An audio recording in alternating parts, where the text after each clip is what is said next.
तो भाई आज हमारा टॉपिक है यूनिट 3। जैसे कि हम सब जानते ही हैं कि हमारा अब बोर्ड एग्जाम 17 मार्च को है। और यूनिट 3 में कहीं ना कहीं हमें थोड़ी बहुत प्रॉब्लम ज़्यादा आती हैं। Determination of income macro economics का एक मेजर और एक हॉट यूनिट है जहाँ पर हमें प्रॉब्लम्स आती आती हैं या डाउट्स आते हैं। तो सोचा आप सबके लिए एक क्विक रिवीजन यूनिट 3 की बनाई जाए, जिसके अंदर आपको क्विकली वो यूनिट रिवाइज हो जाए, सारे कॉन्सेप्ट्स उसके अंदर आपको रिवाइज हो जाए। ठीक है जी। तो अब चलते हैं हम यूनिट 3 डिटर्मिनेशन ऑफ इनकम। आप इसको नोट्स की फॉर्म में भी फेयर कर सकते हैं। तो आप नोट भी करते हुए चलें और टॉपिक को समझते हुए चलें। तो हमने स्टार्ट करा unit 3 is determination of income. बिल्कुल सीधा सा क्वेश्चन आया कि डिटर्मिनेशन ऑफ इनकम कैसे होता है, यानी इनकम इकोनॉमी के अंदर कैसे डिटरमाइन होती है। तो हमने कहा इनकम को डिटरमाइन करने के लिए इकोनॉमी के अंदर दो इंपॉर्टेंट टूल्स होते हैं। एक टूल है aggregate demand and second tool is aggregate supply. अच्छा, आपने माइक्रो इकोनॉमिक्स में पढ़ा होगा कि जब भी किसी प्रोडक्ट के प्राइस डिटरमाइन होते थे किसी प्रोडक्ट के, तो हम कैसे करते थे? With the help of demand and supply. तो ये आपका सप्लाई कर्व, ये आपका डिमांड, दिस इज इक्विलिब्रियम, और यहाँ पर प्राइस डिटरमाइन होते थे अंडर परफेक्ट कंपटीशन मार्केट। वो माइक्रो था, तो वहां पर डिमांड थी। अब मैक्रो है, और मैक्रो में हम क्या पढ़ते हैं? सारी चीज एग्रीगेट लेवल पे पढ़ते हैं। तो वो चीज क्या बन गया? Aggregate demand and aggregate supply. ठीक है, तो एग्रीगेट डिमांड किसे बोलते हैं सर? एग्रीगेट डिमांड का मतलब होता है भाई, ये लिखा हुआ expenditure on final goods and services, sum of expenditure, पूरी इकोनॉमी के अंदर जितना भी एक्सपेंडिचर हुआ है on final goods and services produced in an economy during a year, in an economy during a year. तो पूरे साल में जितनी भी फाइनल गुड्स एंड सर्विसेज आप प्रोड्यूस करते हो, उन पर होने वाले खर्चे को हम एग्रीगेट डिमांड बोलते हैं। तो ये खर्चों का सम होता है। कौन से खर्चे? जो हम फाइनल गुड्स और सर्विसेज पर करते हैं। ठीक है जी। यहां पर याद रखना, छोटा सा क्वेश्चन बन जाता है कि एग्रीगेट डिमांड कौन सा कॉन्सेप्ट है, ये स्टॉक कॉन्सेप्ट है या फ्लो कॉन्सेप्ट है। तो बेटा जब भी डेफिनेशन में आप पढ़ो लिखा हुआ ड्यूरिंग अ ईयर डेफिनेशंस में, तो समझ जाना वो सब चीजें नेचर में फ्लो होती हैं जी। क्योंकि इसको एस्टिमेट करने का, इसको मेजर करने का कोई पर्टिकुलर पॉइंट ऑफ टाइम नहीं है, बल्कि क्या है? एक पीरियड है। पीरियड मतलब पूरा whole year, whole month, whole week, ये सब चीजें। ठीक है, आगे क्या लिखा हुआ है? आगे लिखा हुआ है जी कंपोनेंट्स। ये याद रखना है, छोटा सा क्वेश्चन है। कंपोनेंट्स एमसीक्यूज में आ सकता है, तो बड़े अच्छे से याद रखो कि कंपोनेंट्स कितने हैं। तो एग्रीगेट डिमांड के कंपोनेंट वैसे 4 हैं, सी प्लस आई प्लस जी प्लस एन एक्स। ये 4 कंपोनेंट होते हैं। आपने सिर्फ दो याद रखने हैं, दो याद रखने हैं, क्योंकि आपके सिलेबस में सिर्फ दो ही हैं। हाँ, सी प्लस आई। ठीक है जी। तो सी प्लस आई, सी सी रिप्रेजेंट्स कंजम्पशन और आई डिनोट करता है इन्वेस्टमेंट को। ठीक है सर, कंजम्पशन एंड इन्वेस्टमेंट याद रहेगा बिल्कुल। ऑटोनॉमस और इंड्यूस, अब ये क्या चीज है? कंजम्पशन की दो कैटेगरीज होती हैं। एक होता है ऑटोनॉमस कंजम्पशन और एक कैटेगरी होती है इंड्यूस कंजम्पशन। सर जी क्या डिफरेंस होता है इसके अंदर? बेटा इसके अंदर डिफरेंस ये होता है कि कंजम्पशन को लेके याद रखो, consumption can never be zero.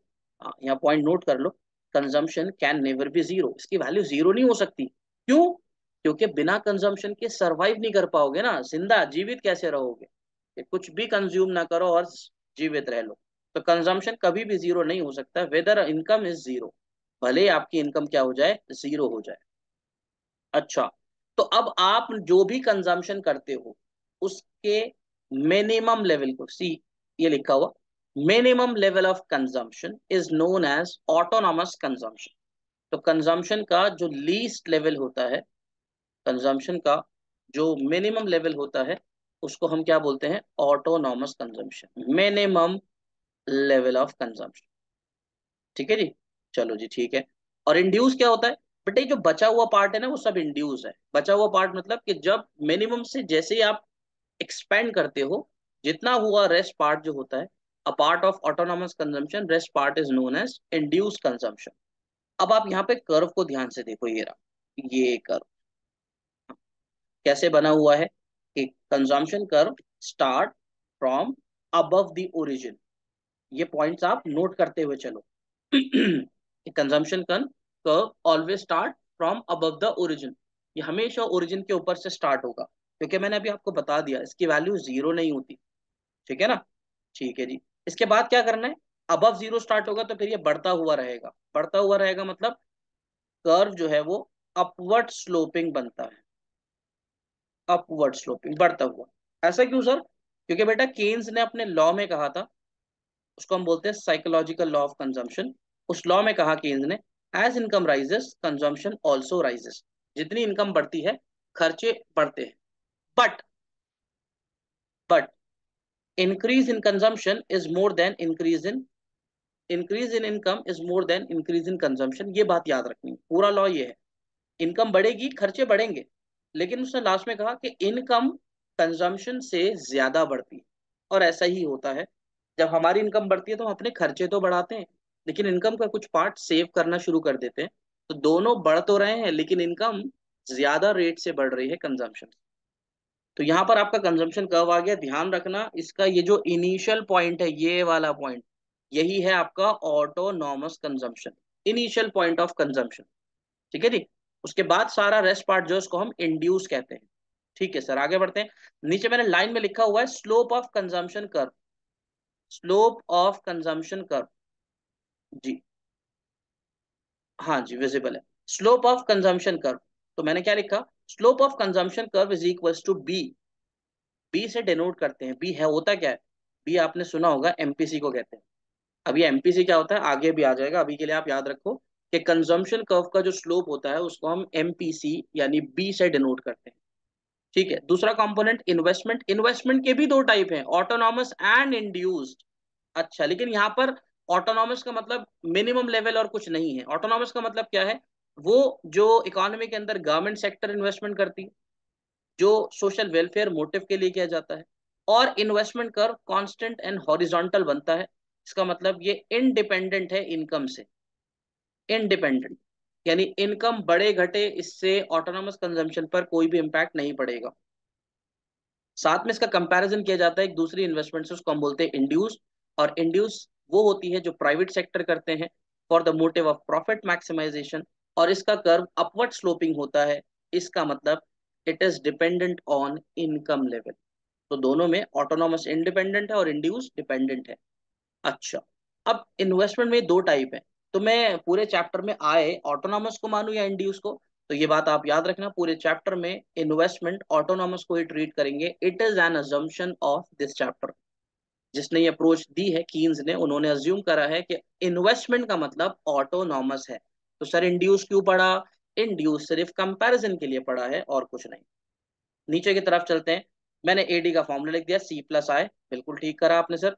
अब उसके बाद सी प्लस आई में सी का कर्व अभी मैं आपको ऊपर ड्रॉ कर चुका हूं, या आपने सी का कर्व ड्रॉ कर लिया। देन आपने यहीं से एक हॉरिजॉन्टल लाइन आई की ड्रॉ कर दी, इन दोनों को सम अप किया तो एडी बना। तो एडी और सी तो बिल्कुल सिमिलर है, याद रखना ये बात, एडी और सी की शेप सिमिलर होती है। लेकिन अगर दोनों कर्व एक ही डायग्राम में बनाओगे तो याद रखना एडी अबव और हायर बनेगा सी से। जी, सीधी सी बात है इतनी, क्योंकि एडी में सी के साथ साथ आई भी इंक्लूड है। तो obviously AD is always greater than consumption, तो एडी की वैल्यू सी से तो हायर होगी ना, क्योंकि उसमें आई भी इंक्लूड होता है। तो तीनों कर्व को अगर आप ड्रॉ करोगे तो इस तरह से एक बढ़िया सा चार्ट बना सकते हो। ये आपका डायग्राम। ठीक है सर, ए एस की तरफ दौड़ लगाते हैं। ए एस का मतलब क्या है, देखिए जी यहाँ लिखा हुआ A S is the sum of value of final goods and services. पूरी एडी की डेफिनेशन सेम लिख दो, बस यहाँ पर एक्सपेंडिचर वर्ड हटा के वैल्यू लिख लेना, पूरी डेफिनेशन सेम है जी। एग्रीगेट सप्लाई का मतलब जितनी गुड्स प्रोड्यूस हुई हैं उनकी टोटल वैल्यू कितनी है, और एग्रीगेट डिमांड मतलब उन पर होने वाले खर्चा, उनकी डिमांड का सम। तो एग्रीगेट सप्लाई जिसका रिलेशन प्रोड्यूसर से है, और एग्रीगेट डिमांड जिसका रिलेशन कंज्यूमर से है और फर्म से है। ठीक है सर, इसके कंपोनेंट दो ही हैं, A S is equals to Y. सबसे पहले ये बात याद रखना, मत भूलना, A S is equal to Y, Y because A S is also known as national income. जी, ए एस को हम नेशनल इनकम भी कहते हैं, तो इसलिए हम यहाँ पर उसको सिंपली वाई से भी डिनोट करेंगे। बजाय कभी आप N N P F C लिख दो, यहाँ पर सिंपली आप उसको वाई से डिनोट करोगे इनकम को। तो इसी तरह से ए एस और वाई भी इक्वल हो गया। ठीक है, अब ए एस के कंपोनेंट क्या होते हैं, तो यहाँ लिखा हुआ है A S is equal to C plus S. और जब A S C plus S के इक्वल है तो ऑब्वियसली वाई भी तो किसके इक्वल होगा, सी प्लस एस के। इतनी बात तो अंडरस्टूड है। नीचे की तरफ चलते हुए आप यहाँ सी देखिए, और नीचे ए एस के बारे में मैंने कुछ फीचर्स लिख दिए हैं। वो क्या है, ए एस कर्व का सबसे पहला फीचर है, it starts from origin. Yes, it starts from origin. A S curve origin से स्टार्ट होता है। आगे सर क्या करना है, अपवर्ड स्लोपिंग होता है, ये भी बढ़ता हुआ कर्व होता है। And make an angle of 45 degree line. AS curve 45 degree line भी कहते हैं, it is also known as 45 degree line भी इसको कहा जाता है। क्यों कहा जाता है, क्योंकि एएस कर्व हमें कांस्टेंट प्रोपोर्शन में चेंजेस शो करता है। क्या मतलब हुआ सर इसका, कि कांस्टेंट प्रोपोर्शन का मतलब हुआ इनकम 0 है 100 है तो बेटा आंख बंद करके 200 300 400, यानी कॉन्स्टेंटली चेंजेस आएंगे इन बोथ द एक्सिस। दोनों एक्सिस पे जो वेरिएबल हैं उनमें बराबर का चेंज आएगा, तभी 45 डिग्री लाइन ड्रॉ होती है। ठीक है जी।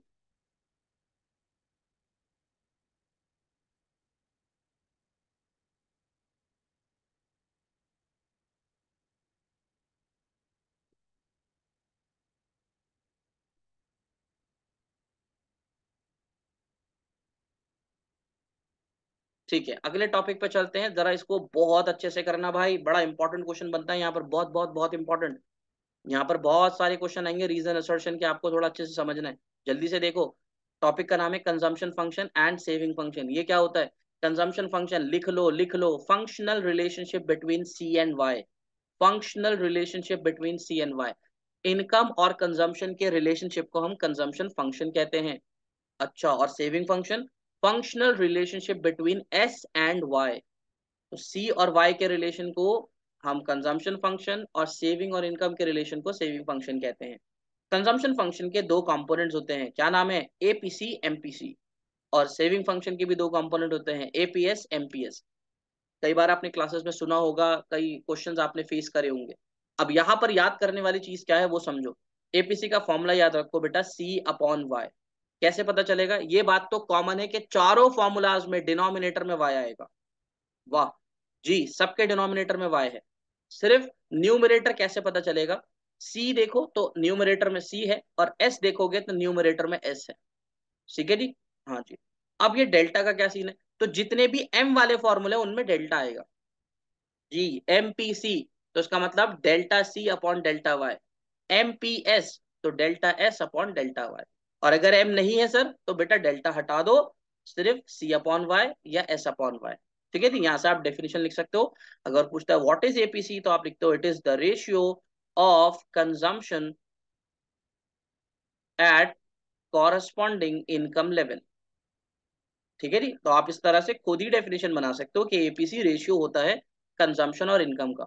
अब चलो आगे वाले पॉइंट पर, बहुत इंपॉर्टेंट है। वो क्या है, मैंने इनकी कुछ प्रॉपर्टीज लिखी हैं आपके लिए। रीजन असर्शन आएंगे, ध्यान से याद रखना। प्रॉपर्टी नंबर वन मैंने लिखा हुआ है, APC is not equal to zero. लिख लो, ये बात अच्छे से याद रख लो, APC can never be zero. क्यों सर, क्यों क्यों क्यों, रीजन क्या है, क्योंकि consumption can never be zero. अभी बताया ना पीछे, कंजम्पशन जीरो नहीं होता।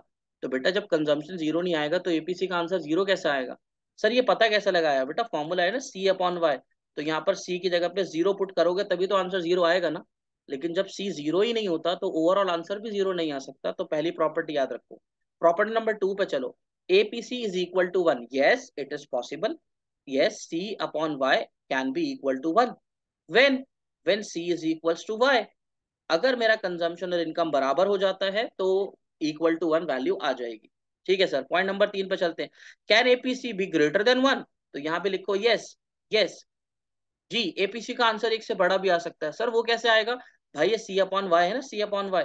इसका आंसर मोर देन वन तभी आएगा जब न्यूमरेटर डिनोमिनेटर से ग्रेटर होगा। तो सर ऐसा कहाँ हो सकता है कि इनकम से ज्यादा खर्च करे।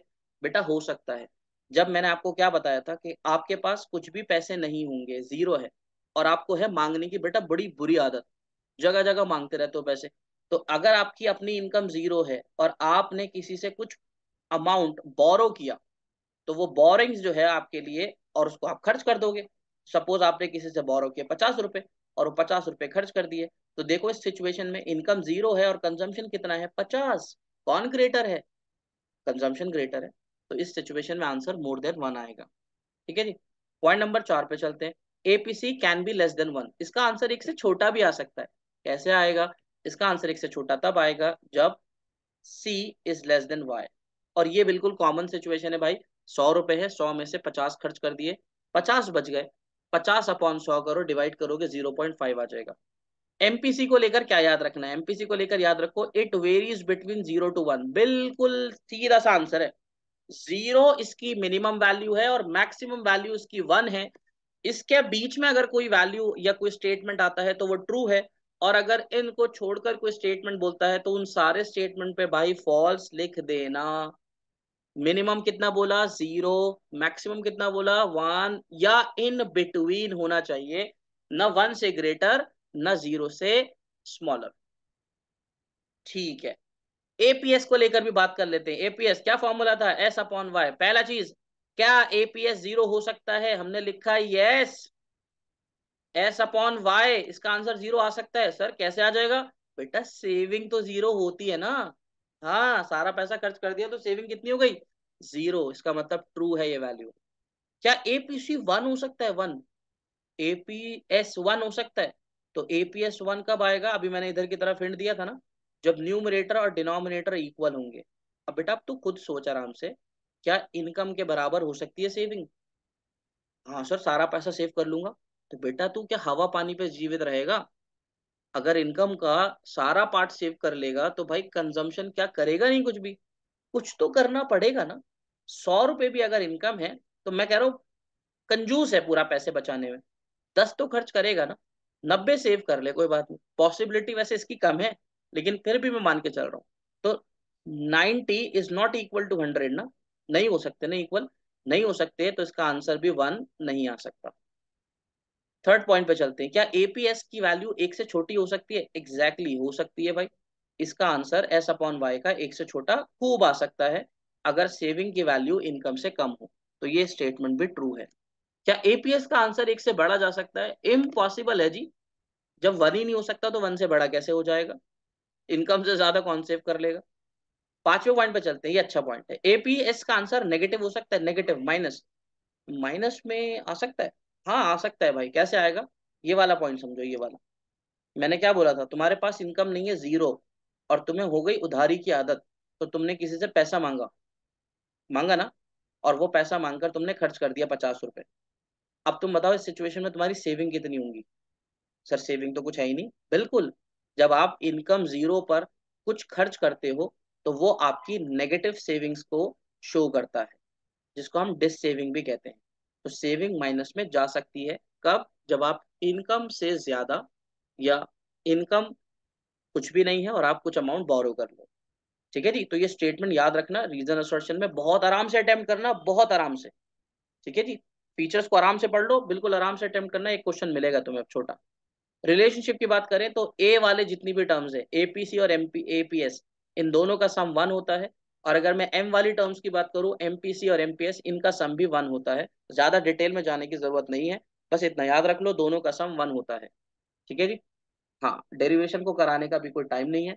इन दोनों का सम 1 होता है, तो आपके लिए बेनिफिट ये हो गया। अगर मैं जल्दी से एक छोटा सा क्वेश्चन 0.6 एमपीसी दे दूं और आपसे फटाक से पूछूं, बताओ what will be the value of MPS, तो आप तिगड़मबाजी कुछ ना करो, सीधा याद रखो कि इन दोनों का सम 1 होता है। तो मैं इसको 1 में से माइनस कर देता हूं, तो 0.4 मेरा एमपीएस आ गया, दैट्स इट।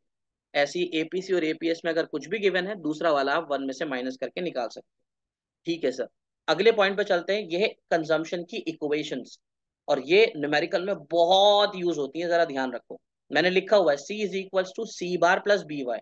हाँ सर लिखा हुआ है, ये क्या है? सी बार मैंने अभी आपको पीछे बताया था, कंजम्पशन का मिनिमम लेवल, जिसको हमने क्या कहा था? ऑटोनॉमस। तो सी बार इज ऑटोनॉमस कंजम्पशन। ठीक है सर। और बी वाई, बेटा वाई तो होती है इनकम, इतना तो पता ही है। और ये वाई के बाजू में जो है बी, बी मैंने यहाँ लिखा हुआ है, बी रिप्रेजेंट एमपीसी। ओके, ये वाला एमपीसी जी, ये वाला एमपीसी, जिसकी वैल्यू भी बताई थी 0 to 1 होती है, या उसके बीच में होती है। तो इस वाले वैल्यू को हम एमपीसी कहते हैं। तो यहाँ पर ये एमपीसी है। मैंने नीचे एग्जाम्पल में भी लिख दिया कि देखो इस तरह से इक्वेशन बनी हुई आएगी, समझ जाना। 100 प्लस 0.75 वाई, तो 100 ऑटोनॉमस कंजम्पशन है, वाई आपकी सिंपली इनकम ही हो गई, और बी की जगह पर आपको कितना गिवन है? 0.7। अब समझने वाली बात पर चलो क्या है। वो आपसे कहेगा कंजम्पशन की इक्वेशन देकर, बेटा इसको सेविंग में कन्वर्ट कीजिए। अब आप कहोगे ये क्या बात, कंजम्पशन की इक्वेशन को सेविंग में कैसे कन्वर्ट करेंगे? तो आप दोनों इक्वेशन को ध्यान से आंख भर के देख लो। यहाँ पर सी बार लिखा हुआ है, हाँ जी लिखा हुआ है, यहाँ भी सी बार लिखा हुआ है, लेकिन उससे पहले माइनस लगा हुआ है, बस इतना फर्क है।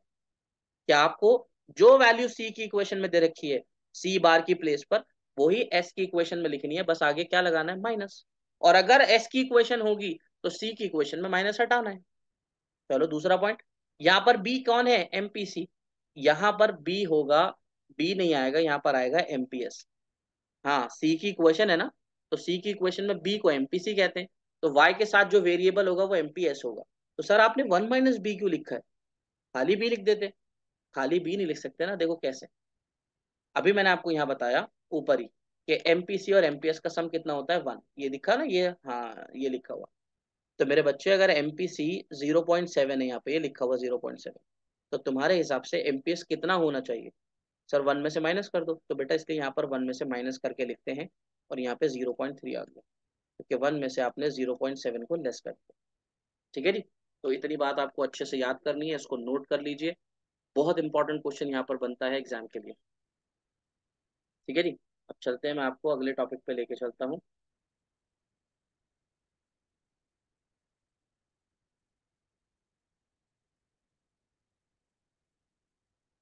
अब अगले टॉपिक पे चलते हैं, डेरिवेशन ऑफ सेविंग कर्व। कैसे ड्राइव करे सेविंग कर्व। सेविंग कर्व कहाँ से आ गया भाई, देखो आपने सी कर्व पढ़ लिया, वाई कर्व पढ़ लिया, एडी कर्व पढ़ लिया, एएस कर्व पढ़ लिया, सारे पढ़ लिए ना, तो सेविंग भी तो पढ़ना है। अब अगर सिंपली बोल देता सेविंग कर्व बनाओ तो मैं ऐसे ही बना देता, लेकिन वो सिंपली नहीं बोल रहा हूँ, मुझसे बोल रहा है कि सेविंग कर्व को आप डिराइव करो, डिराइव। अब ड्राइव कैसे करो, डेरिवेशन करने के लिए आपको कुछ कर्व्स की हेल्प लेनी पड़ेगी। तो बेटा बहुत ध्यान से याद रखो, मैंने अभी आपको फॉर्मूला बताया था y is equals to C plus S, अभी बताया था, है ना। तो यहाँ से बेटा सेविंग का फॉर्मूला क्या बनेगा, y माइनस सी बनेगा सर। तो बेटा y माइनस सी बना ले, बन गया सर। तो y सेविंग बनाने के लिए कौन से दो कर्व की हेल्प चाहिए, इनकम और कंजम्पशन की, इनकम और कंजम्पशन की। तो अब जरा डायग्राम को ध्यान से देखो, मैंने सबसे पहले ओरिजिन से यहाँ से इनकम कर्व की एक लाइन ड्रॉ करी, ये आ गई। ठीक है सर, बढ़िया है। फिर मैंने अबव द ओरिजिन एक और कर्व यानी सी कर्व बनाकर उसकी लाइन ड्रॉ करी, आ गया। देख लो ध्यान से, इस तरह से y बनेगा, इस तरह से c। बच्चे क्या करते हैं, y ऐसे बनाकर c को कांस्टेंट बना देते हैं, बेटा गलत। इससे पहले कि वो एग्जाम में खुद काटे, अपनी गलती का एहसास पहले हो जाए तो खुद ही काट देना। ठीक है ना। तो y और c के अंदर ये अपवर्ड स्लोपिंग है दोनों फीचर्स में। अब मैंने यहाँ पर ये पॉइंट लिखा जहां पर इन दोनों ने इंटरसेक्ट किया है। हाँ यहाँ पर इंटरसेक्ट करा है, इस पॉइंट को किसी नाम से डिनोट कर दो, इस पॉइंट को बी पॉइंट बोल दो, ए पॉइंट बोल दो। अच्छा सर ये पॉइंट बड़ा खास है, क्यों खास है, एक्सप्लेनेशन में पहला पॉइंट देखो। When c is equals to y, जब c और y बराबर हुए, तो आपने एक डॉटेड लाइन ड्रॉ करते हुए नीचे लेकर आए और यहाँ पर पॉइंट लगा दिया। यहाँ पर पॉइंट लगाने का मतलब है इस पॉइंट पर सेविंग की वैल्यू 0 होगी। क्यों सर, भाई सोच ना, 100 रुपए थे, 100 के 100 खर्च कर दिए, तो सेविंग कितनी हुई, नल। तो नल आ गया, 0 लगा दिया, नल। ठीक है सर। इस पॉइंट को हम ब्रेक इवन पॉइंट कहते हैं, ये बात आप नोट कर लो। When c is equals to y and saving is 0, this point is known as break even point. और भाई सबसे इंपॉर्टेंट पॉइंट क्या है, कि अभी जो आप पीछे टॉपिक पढ़ कर आए हो एपीसी एपीएस वाले, वो तुमसे क्वेश्चन में पूछेगा ब्रेक इवन पॉइंट पर एपीसी की वैल्यू बताओ, तो मैंने यहाँ लिख दिया कि ब्रेक इवन पॉइंट पर एपीसी की वैल्यू 1 होती है, और ब्रेक इवन पॉइंट पर एपीएस की वैल्यू 0 होती है। तो इसको अच्छे से लर्न कर लो जी, इस पॉइंट पर एपीसी की वैल्यू 1 और एपीएस की वैल्यू 0 होती है। पॉइंट नंबर 2 पर आओ जरा, क्या है बेटा, इस पॉइंट के जरा पीछे का एरिया देख, कौन सा सर, ये वाला एरिया, ये वाला, हाँ कौन सा कर्व ग्रेटर है सर, सी वाई से ग्रेटर है। कैसे पता चला, जो कर्व अबव बनता है वो ग्रेटर होता है। अच्छा, तो अगर मेरी इनकम है 50 और मैंने बोरो करके कहीं से इंतजाम कर कर 150 रुपए खर्च करें, तो सेविंग कितनी हुई, 50 माइनस 150 माइनस 100 हो गई सर। हाँ तो इसका मतलब सेविंग किस में चली गई, माइनस में। तो इसीलिए मैंने इस 0 से पहले ये पूरा सेविंग कर्व माइनस में बनाया है, ये रहा, ये दिख रहा होगा आपको।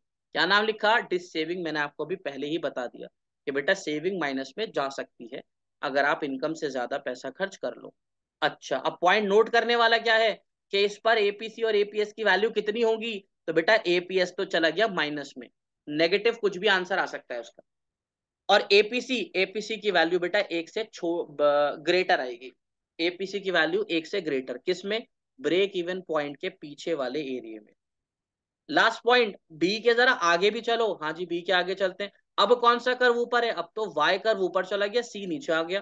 तो इसका मतलब ये सिचुएशन हो गई। हाँ जी। और अब सिचुएशन है कि इनकम 200 है तो तुमने 100 खर्च कर दिया, तो सेविंग कितनी हो गई भाई साहब, 100 रुपए सेविंग हो गई, बढ़िया है। पैसा आ गया ना, अब सेविंग प्लस में आने लगी।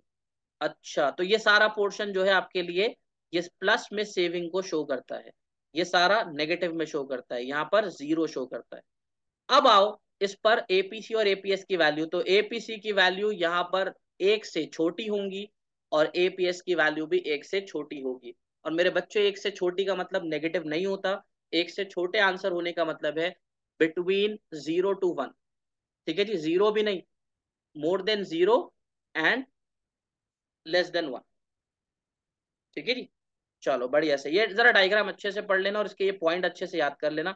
अब नीचे की तरफ मैं आपको लेके चलता हूँ, यहाँ पे एक लॉन्ग आंसर क्वेश्चन है। हाँ, long answer question. Short run equilibrium, equilibrium point determine कहाँ पर होगा, क्योंकि आप जब भी इकोनॉमिक्स पढ़ते हो तो इसे इसमें इक्विलिब्रियम जरूर पढ़ते हो, और इक्विलिब्रियम का मतलब ही स्टेट ऑफ रेस्ट होता है।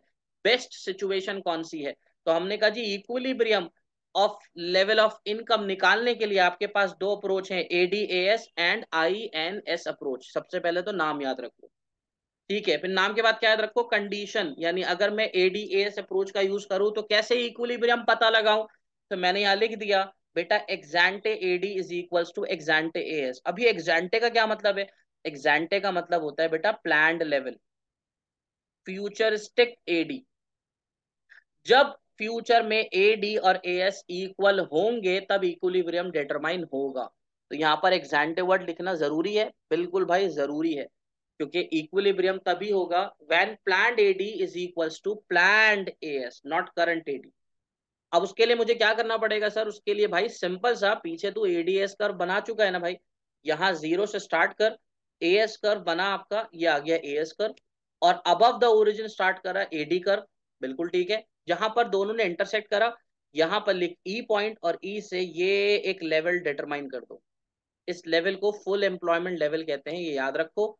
एक्स एक्सिस पर इनकम पुट करनी है और वाई एक्सिस पर एडी और एएस।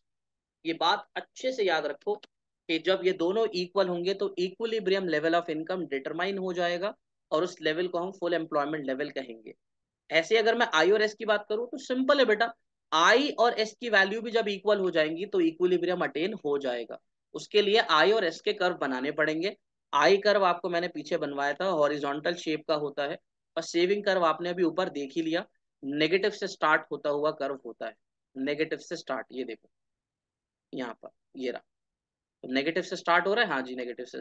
तो आई और एस बना दो, जहां पर इन दोनों ने इंटरसेक्ट करा ये इक्विलिब्रियम पॉइंट, और यहीं से equilibrium level of income determine हो जाएगा।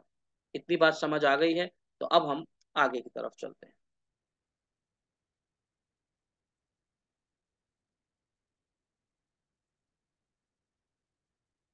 ठीक है, यहाँ पर एक चीज और नोट करते हुए चलो, मैं बता दूं आपको, अच्छे से लर्न करनी पड़ेगी वो चीज क्या है।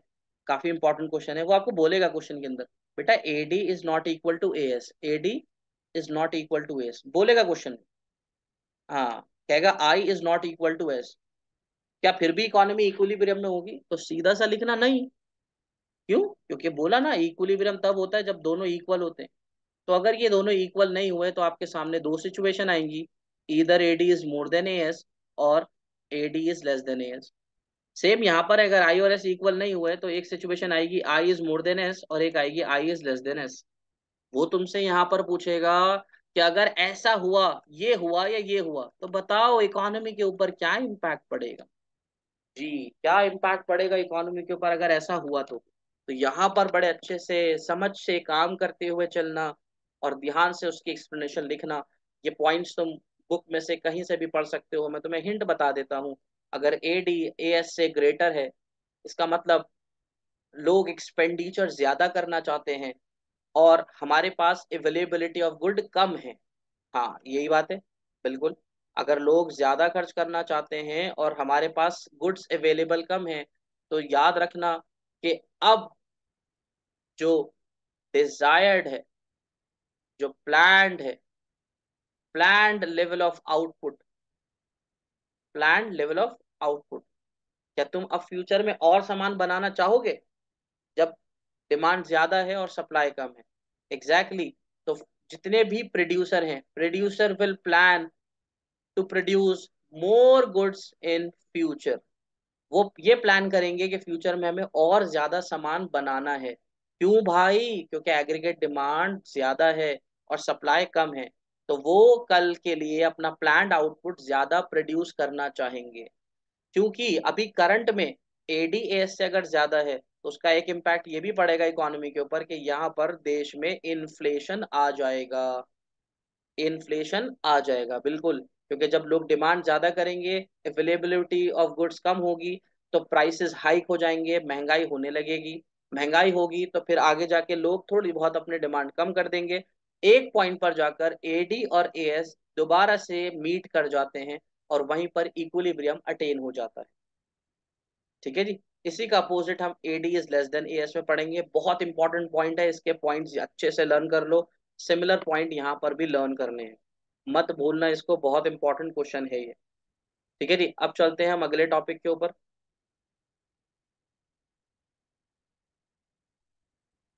अगला टॉपिक आप देख सकते हो लिखा हुआ है क्लासिकल वर्सेस कीन्स। यहाँ पर कोई बड़ी लंबी चौड़ी बात नहीं है, दो बड़े बड़े विचारधाराएं हैं, एक कीन्स है और एक क्लासिकल है। कीन्स ने और क्लासिकल ने क्या कहा? क्लासिकल कहते हैं supply creates its own demand. इन्होंने एक लॉ दिया, उसका नाम है से लॉ। से हिंदी का से कहते हैं ना ऐसे, हाँ जी, ऐसी से लॉ। तो से लॉ क्या कहता है? से लॉ कहता है सप्लाई अपनी डिमांड खुद क्रिएट करती है। फिर कीन्स ने भी अपना एक से लॉ दिया और उसके अंदर लिखा demand creates its own supply. बिल्कुल उसका अपोजिट, कि डिमांड अपनी सप्लाई खुद क्रिएट करती है। ज्यादा डिटेल में यहाँ पर भी पढ़ने की भी कुछ जरूरत नहीं है, सिर्फ अभी के लिए सिर्फ से लॉ आपने लर्न करना है, बस एक लाइन है। ठीक है जी। इसके बाद इसके अंदर न्यूमेरिकल क्वेश्चन हमने जो अभी तक देखा पास्ट 10 ईयर्स के अंदर, 3 to 4 मार्क के न्यूमेरिकल क्वेश्चन इस चैप्टर में हमें मिलते हैं। तो वो आपसे कहेगा equilibrium level of income estimate करो। तो आपने याद रखना है बेटा, इक्विलिब्रियम निकालने के लिए क्या है? एडी और एएस इक्वल होने चाहिए। हाँ जी सर ठीक है। और एडी का फॉर्मूला मैंने आपको अभी पीछे बता दिया बेटा, सी प्लस आई होता है। हाँ जी ठीक है। और एएस को मैंने क्या बोला था? AS is also known as Y. तो आप इस इक्वेशन का यूज करेंगे और न्यूमेरिकल क्वेश्चन सॉल्व करेंगे। अच्छा, अब मैं चाहूं तो इसी इक्वेशन को थोड़ा सा और एक्सपेंड कर सकता हूं। कैसे करूंगा? आपको पता है मैंने अभी सी की इक्वेशन लिखवाई थी, सी बार प्लस बी वाई, पीछे लिखवाई थी ना। तो आप चाहो तो इस सी की जगह पर ये सी बार प्लस बी वाई भी एक्सपेंड कर सकते हो। आई अपनी जगह ऐसी रहेगा, वाई अपनी जगह ऐसी रहेगा, और ये हो गई आपकी इक्वेशन नंबर 2। जितने भी इक्विलिब्रियम लेवल ऑफ इनकम के क्वेश्चंस है वो आप इन इक्वेशन से सॉल्व कर सकते हो। अगला मोस्ट इंपॉर्टेंट चैप्टर में मोस्ट इंपॉर्टेंट टॉपिक है इन्वेस्टमेंट मल्टीप्लायर। ये क्या चीज होती है? इन्वेस्टमेंट मल्टीप्लायर का सिंपल मतलब समझ लो भाई, कि आपने कुछ पैसा इन्वेस्ट करा, लेट सपोज 10 करोड़ रुपए, ये आपने इन्वेस्ट करे। ठीक है सर। अब ये इन्वेस्टमेंट करी, ये पैसा इकोनॉमी के अंदर सर्कुलेट होता रहेगा।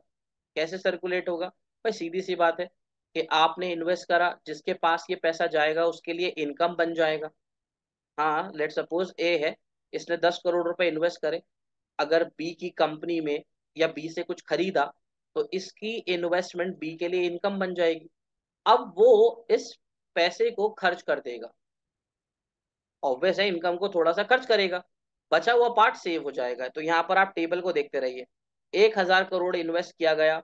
ये 1,000 करोड़ जिस चीज में इन्वेस्ट किया गया, चाहे वो कैपिटल गुड्स खरीदने में हो, कंट्री के अंदर फ्लाईओवर बनाने पे किया गया हो, कंट्री के अंदर रोड्स बनाने पे किया गया हो, जिसके पास ये पैसा गया उसको 1,000 करोड़ उसकी क्या बढ़ गई? इनकम। तो अगर ये इन्वेस्टमेंट की गई तो जिसके पास ये पैसा गया उसके लिए इनकम जनरेट हो गई। अब वो अपनी इनकम में से खर्च करेगा, रॉ मटेरियल बाय करेगा, लेबर को पैसे देगा, तो उसने अपने 1,000 करोड़ में से कुछ पैसा खर्च कर दिया। हाँ, कुछ पैसा क्या कर दिया? खर्च। अब ये कैसे पता लगाऊं कि कितना खर्च किया? तो यहां पर आपको अज्यूम करना पड़ेगा एमपीसी की वैल्यू कितनी ली जाए। तो आप यहाँ पर वैल्यू 0.8, 0.5, 0.7 कुछ भी ले सकते हो, 0 to 1 के बीच में लेनी है, जो वैल्यू लेना चाहो। या क्वेश्चन के अंदर मेंशन होना चाहिए कि ये वैल्यू कंसीडर करो। तो मैंने यहाँ पर 0.8 अज्यूम करा है कि मैं अपनी इनकम का 80% खर्च कर दूंगा, और मैंने वही करा। 1000 का 800 करोड़ यहाँ पे खर्च कर दिया। हाँ सर, खर्च कर दिया। अब ये आगे क्या है, सेविंग। तो बेटा 1000 में से 800 खर्च करे तो 200 बच गए। ठीक है सर, 200 भी बच गए। अब ये आगे कैसे चल रहा है वो समझ में नहीं आ रहा, तो बेटा ये चीज लिख ले। वन पर्सन, ये लिखा हुआ, one person expenditure is another person income. Expenditure by one person is income for another person. तो एक इंसान का खर्चा दूसरे इंसान की इनकम होती है। सर कैसे बताऊं? बड़ा सिंपल है भाई, तेरे को पढ़ते पढ़ते अब भूख लग रही है, तूने सोचा पिज्जा ऑर्डर कर देता हूँ। ठीक है ना? तो यहाँ से तूने जेब में से अपने 500 रुपए का नोट निकाला और एक पिज्जा ऑर्डर कर दिया। ठीक है जी। अब ये पिज्जा जब इनकम में से तूने निकाला, तो पिज्जा 500 रुपए, लेट सपोज तुम्हारे पास इनकम है, तुमने इसमें से सोचा ऑर्डर का वैल्यू आ रहा है 300 रुपए, तुमने 300 रुपए उठा के दे दिया, लो जी पिज्जा अंकल, और ये डोर स्टेप सर्विस, आपके डोर पर पिज्जा आ चुका है। यहाँ पर ये 300 रुपए आपके लिए खर्चा है, लेकिन जिस पिज्जा वाले के पास ये पैसे गए हैं उसके लिए क्या है, इनकम। उसकी इनकम है, उसके लिए खर्चा नहीं है। तो एक इंसान का खर्चा दूसरे इंसान की इनकम होती है, ये बात याद रखो अच्छे से। ठीक है जी, हाँ जी। तो इसीलिए ये जो आपने 800 रुपये खर्च करे थे ना, ये ही आगे कैरी फॉरवर्ड होकर इनकम के कॉलम में चले गए 800 रुपये। जी। आई में कुछ नहीं करना, एस में कुछ नहीं करना, ये 800 रुपये आगे चले गए। अब जिसके पास गए, जस्ट लेट सपोज 300 रुपये इस पिज्जा अंकल के पास गए, तो ये पिज्जा अंकल जो है जिन्होंने पैसा कमाया, ये भी तो आगे खर्च करेंगे। अभी अपने बच्चे की ट्यूशन फी भरेंगे या इनको रॉ मटेरियल बाय करना है।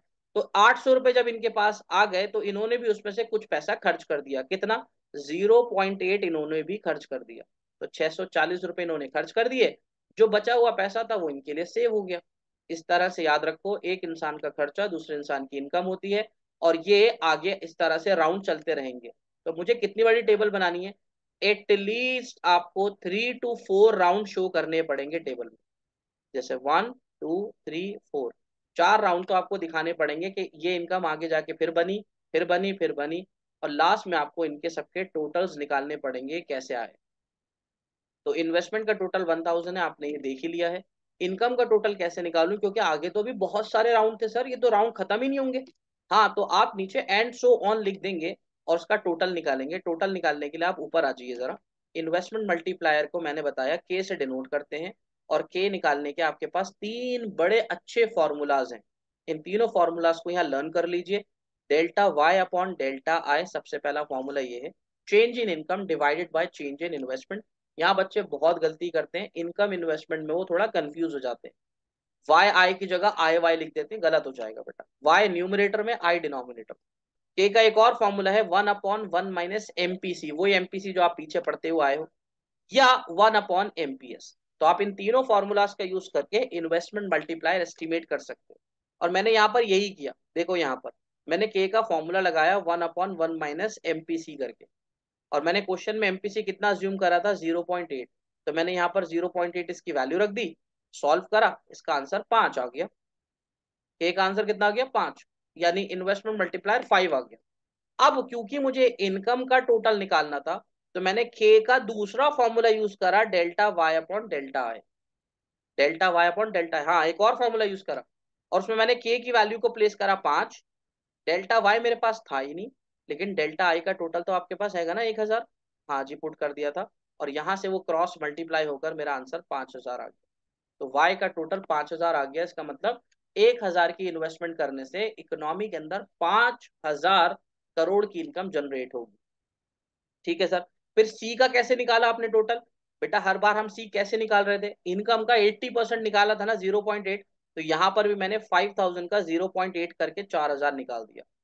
और सेविंग कैसे निकाल रहे थे, इनकम में से सी को माइनस करके ना। तो यहाँ पर मैंने वही करा, इन 5000 में से 4000 को लेस करा, 1000 मेरा सेविंग आ गया। तो बच्चा यहाँ पर इसको हम कहते हैं ये प्रोसेस ऑफ इन्वेस्टमेंट मल्टीप्लायर और मैकेनिज्म ऑफ इन्वेस्टमेंट मल्टीप्लायर। आपको ये टेबल भी ड्रॉ करनी पड़ेगी, और टेबल के साथ साथ आपको जो है, आपको ये टेबल ये देख लीजिए, बिल्कुल नोट कर लीजिए आप।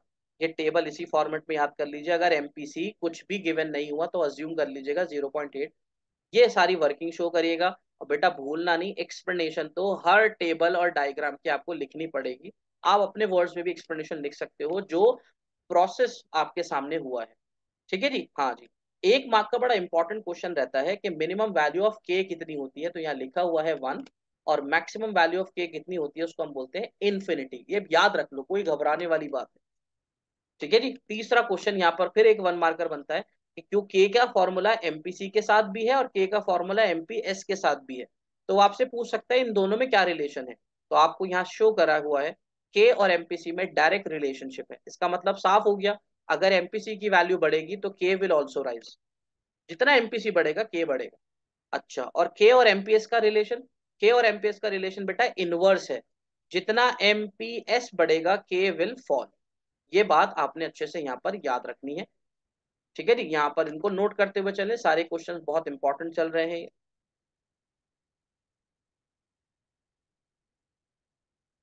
अगला पार्ट जो लास्ट पार्ट है इसका वो है problem of excess demand and deficient demand. यहाँ पर मैंने शॉर्ट नोट्स बनाए हुए हैं, आप ध्यान से देख लीजिए। ये दो समस्याएं हैं इकोनॉमी की। क्या प्रॉब्लम्स आ गई जी, इनको एक्सेस और डेफिशिएंट डिमांड कहते हैं हम। ये देखिए, ये आपका एग्रीगेट सप्लाई कर्व है, ऐसे ही बनाते हैं जी। और ये है आपका एग्रीगेट डिमांड कर्व, बिल्कुल। ये क्या बताया था, इक्विलिब्रियम, हाँ जी इक्विलिब्रियम। इसको क्या बोला था, इनकम कौन सा लेवल, फुल एम्प्लॉयमेंट लेवल, ये बताया था ना, हाँ जी ये बताया था। अब हुआ ये कि इकोनॉमी में due to some reason aggregate demand बढ़ गई। अच्छा, और बढ़ गई तो आपको पता है कर्व अपवर्ड शिफ्ट हो जाता है, AD1 अपवर्ड शिफ्ट हो गया। ठीक है सर, अपवर्ड शिफ्ट हो गया। अब देन, अब अपवर्ड शिफ्ट हो गया तो बालक इकोनॉमी इक्विलिब्रियम में जितनी थी उससे ज्यादा हो गई, यानी यहां पर थे ना, अब ये ही एक्सपेंड होकर यहां पहुंच गया एग्रीगेट डिमांड। यानी इस फुल एम्प्लॉयमेंट लेवल पर एडी जितना था अब उसका लेवल उससे भी ज्यादा हो गया। This situation is known as excess demand, जब aggregate demand full employment level से ज्यादा हो जाती है। यहां पर आप डेफिनेशन पढ़ सकते हो। इस समस्या के कारण, कौन सी समस्या, एक्सेस डिमांड, इसकी वजह से इकोनॉमी के अंदर इन्फ्लेशन, महंगाई बढ़ जाती है। उसको हम कहते हैं इन्फ्लेशनरी गैप।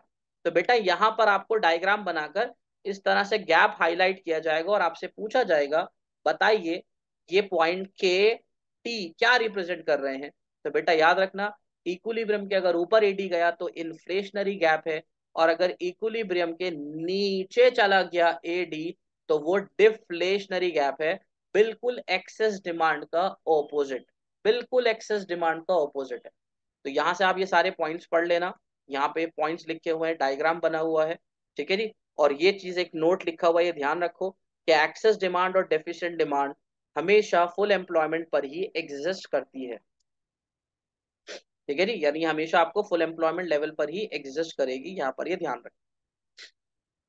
ठीक है जी। तो यहाँ पर अगर एडी एक्सेस में गया तो एक्सेस डिमांड और इन्फ्लेशनरी गैप, और यहाँ पर अगर वो एडी डेफिशिएंसी कम हो गया तो उसको हम क्या कहेंगे, डिफ्लेशनरी गैप। यहाँ पर लास्ट में एक पॉइंट आता है Keynes in equilibrium. Keynes in equilibrium, ये कीन्स का क्या इक्विलिब्रियम आया, दरअसल कीन्स कह रहे हैं कि इक्विलिब्रियम तब अटेन होगा जब एडी और एएस इक्वल होंगे। क्लासिकल भी यही कह रहे थे, यानी पीछे भी हमने यही पढ़ा था कि एडी और एएस इक्वल होंगे। लेकिन हुआ ये कि कीन से पहले जो इकोनॉमिस्ट थे उनका कहना था कि एडी एएस इक्वल होंगे always at equilibrium point, at full employment level. ये कौन कहते थे, ये क्लासिकल कहते थे, कीन्स से पहले वाले जो इकोनॉमिस्ट थे, कि एडीएएस इक्वल होने चाहिए किस पर, फुल एम्प्लॉयमेंट लेवल पर, तभी इकोनॉमी इक्विलिब्रियम में होगी। लेकिन कीन्स ने क्रिटिसाइज करते हुए इनसे कहा कि देखो जी ऐसा जरूरी नहीं है।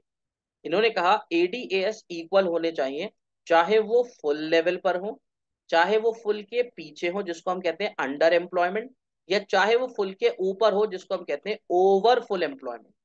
यानी कीन्स के अकॉर्डिंग इक्विलिब्रियम फुल पर, अंडर पर, ओवर फुल तीनों पर हो सकता है। कंडीशन है कि ये दोनों इक्वल होने चाहिए। तो इसीलिए इसको हम कौन सा वाला इक्विलिब्रियम कहते हैं, अंडर एम्प्लॉयमेंट इक्विलिब्रियम कहते हैं। डायग्राम में आपसे पूछे बेटा एक्सप्लेन अंडर एम्प्लॉयमेंट इक्विलिब्रियम, तो आप पहले नॉर्मल एडीएस बना के इक्विलिब्रियम बना देना, और उसके बाद एडी को नीचे शिफ्ट कर देना। जब एडी इस न्यू, ये जो न्यू एडी है एएस को इंटरसेक्ट करेगा फिर एक पॉइंट के ऊपर, यहां पर आप एक अनदर इक्विलिब्रियम बना देना। इस लेवल को आपने नाम दिया है फुल, और फुल के पीछे अगर कहीं पर भी इक्विलिब्रियम आया तो उसको कहते हैं अंडर। तो ये है अंडर एम्प्लॉयमेंट इक्विलिब्रियम जो कीन्स ने कहा था। तो इकोनॉमी हमेशा इक्विलिब्रियम में फुल पर नहीं होगी।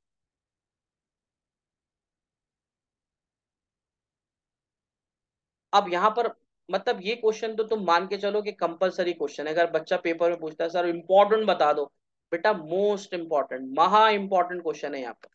मतलब लिख लो यार, ये पेपर में मिलता ही मिलता है। 10 में 11, ये 10 साल के पेपर में 11 बार क्वेश्चन आता है ये इन्फ्लेशन डिफ्लेशन। तो इन्फ्लेशन डिफ्लेशन क्या समस्या, प्रॉब्लम, प्रॉब्लम का निवारण, पॉलिसी, मॉनेटरी और फिस्कल, दो पॉलिसी बनाई गई। बहुत आराम से समझना, डिटेल में बहुत है वैसे ही, लेकिन अभी डिटेल का इतना टाइम नहीं है तो अभी समझ लो सिर्फ। मॉनेटरी पॉलिसी किसकी, सेंट्रल बैंक की पॉलिसी है। और फिस्कल पॉलिसी रेगुलेटेड बाय सरकार, गवर्नमेंट। मॉनेटरी पॉलिसी से तुम कैसे इन्फ्लेशन डिफ्लेशन को कंट्रोल करोगे, मनी सप्लाई के थ्रू और क्रेडिट के थ्रू। मनी सप्लाई, मनी के चैप्टर में आपने पढ़ा होगा, पूरी इकोनॉमी के अंदर जितना पैसा सर्कुलेट हो रहा है वो मनी और क्रेडिट की हेल्प से। अच्छा, और सरकार कैसे कंट्रोल करेगी, सरकार के पास दो हथियार, रेवेन्यू एंड एक्सपेंडिचर, यानी सरकार की इनकम और खर्चे। ओके बेटा, मॉनेटरी पॉलिसी आपने बैंकिंग चैप्टर में भी अच्छे से पढ़ी होगी, क्योंकि ये सेंट्रल बैंक का एक इंपॉर्टेंट फंक्शन है। तो मैं कोई इतना डिटेल में नहीं ले जा रहा, आपको सिर्फ बता रहा हूँ कि मॉनेटरी पॉलिसी के टूल्स होते हैं bank rate, repo rate, reverse repo rate, CRR, SLR, OMO, margin और मोरल सुएशन। ये क्या है, इनको बोलते हैं टूल्स ऑफ मॉनेटरी पॉलिसी। कोई सा भी एमसीक्यू में क्वेश्चन, कोई सा भी शॉर्ट आंसर क्वेश्चन आ सकता है कि बताओ इन्फ्लेशन को बैंक रेट से कैसे कंट्रोल करेंगे। तो बेटा एक्सप्लेनेशन तो आपको अच्छे से लर्न करनी पड़ेगी। अभी मैं आपको सिर्फ हिंट के फॉर्म में बता सकता हूँ कि आपको राइज फॉल में क्या लिखना है। तो आप देखो यहाँ पे मैंने लिखा हुआ है इन्फ्लेशन, और यहाँ क्या लिखा हुआ है, डिफ्लेशन। अगर इन्फ्लेशन पूछा गया तो याद रखना bank rate rise, repo rate rise, reverse repo rate rise, CRR rise, SLR rise. OMO में राइज फॉल नहीं आता, क्योंकि ओएमओ का मतलब होता है ओपन मार्केट ऑपरेशन, और यहां पर रेट नहीं होता, यहां पर buying and selling of securities होता है। तो यहां पर वर्ड आएगा सेलिंग। और मार्जिन में भी राइज। ठीक है जी, तो ये सारी चीजें आपको याद रखनी है। यानी इन्फ्लेशन में सेंट्रल बैंक सारे इंटरेस्ट रेट्स को बढ़ा देता है उस इन्फ्लेशन को कंट्रोल करने के लिए, और अपोजिट हो जाता है डिफ्लेशन में। अगर डिफ्लेशन चल रहा है तो सेंट्रल बैंक अपने सारे टूल्स को रिड्यूस कर देता है डिफ्लेशन कंट्रोल करने के लिए। आप ये बात अच्छे से याद रख लो। और ओएमओ में यहाँ पर सेलिंग की जगह बाइंग आएगा, यानी यहाँ पर सिक्योरिटीज खरीदते। अच्छा, और फिस्कल पॉलिसी में क्या करना है सर, फिस्कल पॉलिसी में दो इंपॉर्टेंट टूल्स वो यहाँ लिखे हुए हैं, टैक्स एंड गवर्नमेंट स्पेंडिंग। तो आप भी सोचो यार, अगर इकोनॉमी के अंदर महंगाई चल रही है, और महंगाई होने का कारण ये है कि लोग बहुत ज्यादा खर्च कर रहे हैं पैसा, लोग बहुत ज्यादा डिमांड कर रहे हैं, तो सरकार भी उसके ऊपर लगाम लगाने के लिए आप भी समझ सकते हो टैक्स क्या करेगी, ऑब्वियसली टैक्स राइज करेगी। तो सरकार यही करती है, जब इन्फ्लेशन चल रहा होता है तो सरकार अपनी फिस्कल पॉलिसी में टैक्सेस को बढ़ा देती है, और सरकार जो खर्चे करती है पब्लिक के ऊपर, जिसको हम गवर्नमेंट स्पेंडिंग कहते हैं, वो सरकार अब कम करने लगती है। और यही सिचुएशन अगर डिफ्लेशन की आ जाती है तो सरकार सोचती है कि लोग डिमांड कम कर रहे हैं तो उसको बढ़ाया जाए। बढ़ाने के लिए सरकार टैक्सेस को रिड्यूस कर देती है, और गवर्नमेंट स्पेंडिंग अपने खर्चे पब्लिक के ऊपर बढ़ा देती है। वैसे तो आपको बताऊं, अगर इन सब की डेफिनेशंस आपको लर्न करनी ही पड़ेगी। काफी इंपॉर्टेंट पार्ट है ये, काफी इंपॉर्टेंट पार्ट है, मतलब बहुत क्वेश्चन आते हैं। और एक बार आपको इनकी एक्सप्लेनेशन भी पढ़नी पड़ेगी, how bank rate control inflation. तो आपको अब बताना पड़ेगा कि बैंक रेट होता क्या है, सबसे पहले डिफाइन करना पड़ेगा। फिर पॉइंट नंबर 2 में आपको बताना पड़ेगा इसको इंक्रीज करें या डिक्रीज, तो आप लिखोगे RBI should increase bank rate in situation of inflation. ठीक है जी, फिर आपको पॉइंट नंबर 3 बताना पड़ेगा कंट्रोल कैसे होगा। तो बेटा जब इंटरेस्ट रेट बढ़ा देगा सेंट्रल बैंक तो लोग लोन कम रेज करेंगे। इंटरेस्ट रेट बढ़ता है तो लोग लोन कम लेते हैं, तो लोग लोन कम लेंगे। फिर सर फिर क्या होगा, बेटा अगर लोग लोन कम लेंगे तो लोग पैसा भी इन्वेस्ट कम करेंगे, क्योंकि बहुत सारे लोग लोन लेकर उस पैसे को इन्वेस्ट करते हैं। और लोग कंजम्पशन भी कम करेंगे, अगर सरकार की तरफ से लोन नहीं मिलेगा ज्यादा तो लोग अब कार भी ज्यादा नहीं खरीदेंगे, फ्रिज भी ज्यादा नहीं खरीदेंगे, क्योंकि लोग बहुत सारी कंज्यूमरेबल आइटम लोन पर भी खरीदते हैं। आपको पता ही है, हाउसिंग लोन 10 चीजों के लोन आते हैं। तो अगर रेट बढ़ जाएगा तो लोग इन सब चीजों का खर्चा भी कम कर देंगे। जब ये दोनों ही खर्चे कम होने लगेंगे तो ओवरऑल एग्रीगेट डिमांड भी कम होने लगेगी, और एग्रीगेट डिमांड पर एक पॉइंट पर जाकर एग्रीगेट सप्लाई से मीट कर जाएगी और फुल एम्प्लॉयमेंट लेवल अटेन हो जाएगा। तो बेटा ये एक क्विक रिवीजन है यूनिट 3 का, जिससे आपको जल्दी से वो यूनिट रिवाइज हो जाएगी। इस सारे क्वेश्चंस को आप अच्छे से लर्न कर लीजिए। ठीक है जी। बाकी आपके एग्जाम के लिए बेस्ट ऑफ लक, अच्छे से एग्जाम दीजिएगा, अच्छे से अपना पेपर सॉल्व कीजिएगा। 15 मिनट का जो इम्पोर्टेंट टाइम हो उसको अच्छे से यूटिलाइज कीजिएगा। पेपर तो आसान ही आएगा, और आप उस आसान पेपर को अच्छे से क्रैक कर लेंगे।